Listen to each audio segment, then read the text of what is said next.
get back to fucking work. It's time to get back to work. Stop hearing yourself talk. Get off the podcast. Don't be on social media too much. Cut out all the fucking noise. Get back to the fucking mental lab. Your body and mind will always adjust to more suffering, to more pain. If you want to push harder, know this. Your mind quits waiting for what your body does. So you have to be willing to go way into that darkness and find more of yourself. Stay hard. You get to face a lot of young man. You got a long journey ahead of you because you're going to find out that while your dad did a lot of to you, you're going to have to make it on your own. Because this world we live in is tough. It's tough. It will beat you down. The world and the life that we live in is the ultimate competitor. The world's tough. The world's tough. It will try to take you out. It will find your weakness and it will just hammer you. So it's time to get back to work. Get back to work.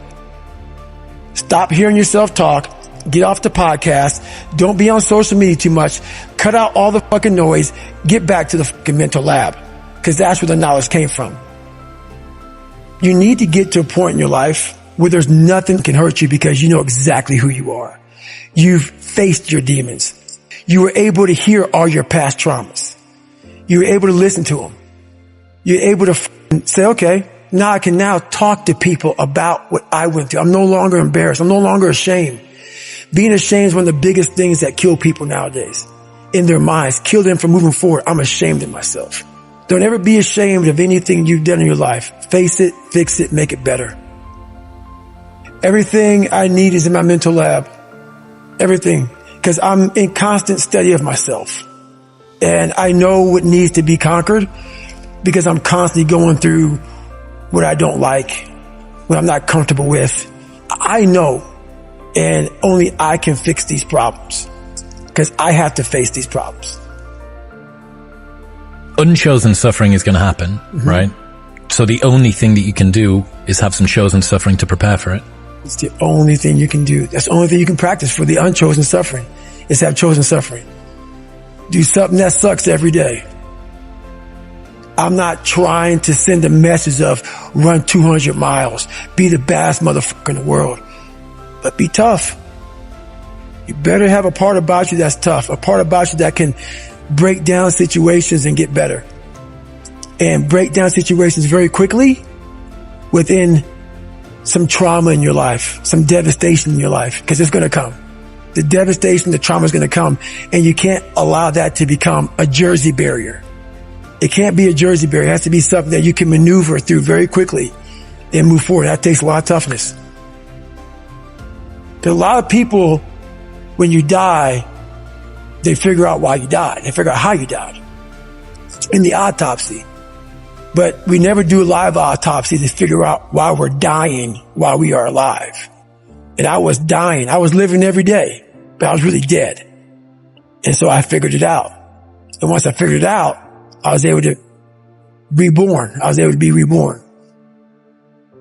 You must take this knowledge that you learn from all this shit is knowledge. So I'm just trying to give people that strength to go in the archives of your life. Because while you're probably f***ed up, it's probably something happened to you in your life. Go through the archives, dig it up, study it, and then use it for yourself. That's the main purpose for me right now. You need to be better here. You need to be better here. You need to overcome this, overcome that. And people need to have purpose to get up. They need purpose to perform. You need to get to a point in your life where there's nothing on the docket. There is no 5K. There's no, I'm going to get into school to be this or that and still perform to the highest level. Because what people don't get is one day that thing's going to come up. And if you're not constantly performing without purpose, you're not going to be ready when the time comes. It's this magical thing, purpose that we're all looking for. But what's funny about it all is that we need these things to perform. But we don't take a second to realize the purpose is always there. The purpose never leaves us because the very purpose is you. You are always the purpose. There may be another purpose, like being a SEAL or going to college or whatever, but the main purpose in life is you. So if you wake up in the morning and you don't want to do something, you don't care enough about yourself. And that's what you need to really research is, why am I not doing this for myself? Because that is the number one purpose in life, is to better oneself. So that's the only purpose I fucking need. So the reason I get up every day, even though there's no race or there's no school or there's nothing in front of me, is because I have pride in myself. I was born David Goggins. David Goggins wasn't good enough. He was a scared, bullied, abused kid, who struggled in life. And that kid, whenever something got tough, no matter how hard I trained, no matter how ready I was, whenever something got tough for me, David Goggins, the real David Goggins, would come out and he would quit. So I realized this over a period of time. So I had to build Goggins.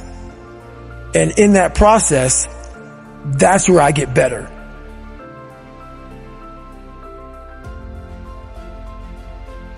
I get better when I'm digging holes in the ground, when I'm waking up early knowing I don't have to do these things. That's where I get better. So it's important to stay hungry. It's important to stay hungry, but it's important more to stay humble within that hunger. So while you're hungry, a lot of people are hungry, but humility is everything. What was that story about William Crawford, the janitor? Yeah. So this guy won the Medal of Honor. So he won the Medal of Honor, and which is the highest award in the military. And this guy went to the Air Force Academy, and he was a janitor.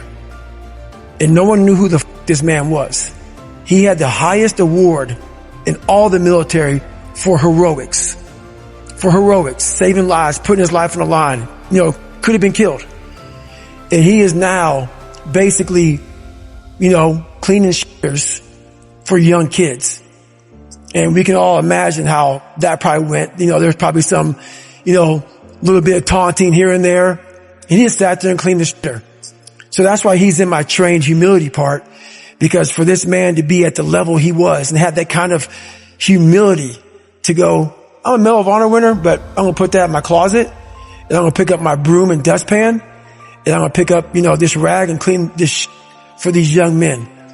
That right there is amazing for me, man. That's where you grow. That's growth. Huge growth. And also it shows that he was doing his job. He was a servant. He didn't look at himself any better than anybody else.